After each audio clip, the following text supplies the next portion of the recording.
অবশ্যই অবশ্যই ভাঙা দরকার। বিশ্বের বিভিন্ন দেশ এতটা দুর্নীতি, অনেক দেশ বলতে গেলে দুর্নীতিগ্রস্ত ছিল, কিন্তু রাজনৈতিক যে নেতৃত্বের যে সততা, নেতৃত্বের যে বলিষ্ঠতা, নেতৃত্বের যে দেশপ্রেম, সেই কারণে সেই সব দেশগুলো আজকে বিশ্বের শ্রেষ্ঠ ধনী দেশ হয়েছে। দেশে সেসব দেশে গণতন্ত্র এসেছে এবং দেশে আইনের শাসন কায়েম হয়েছে।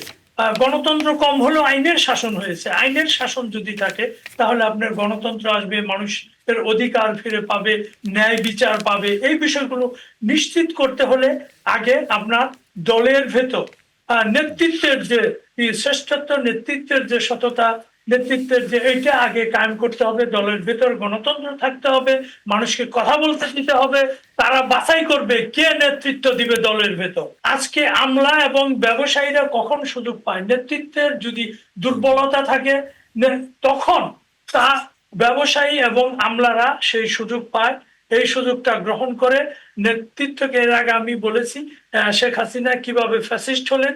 এইসব ব্যক্তিবর্গ এক ধরনের অংশীদারিত্ব সৃষ্টি করে, সিন্ডিকেট সৃষ্টি করে তারা সরকারকে পর্যদস্ত করে, সরকারকে দুর্নীতি পরায়ণ করে, দেশকে ধ্বংস করে দেয়, দেশের সম্পদ বিদেশে পাঠিয়ে দেয়। এই জন্য সর্বাগ্রে রাজনৈতিক দল এবং রাজনৈতিক ব্যক্তিত্বকে এগিয়ে আসতে হবে দেশপ্রেমের যে উদ্দেশ্য, যে আদর্শ, সেটা পূরণ করার জন্য।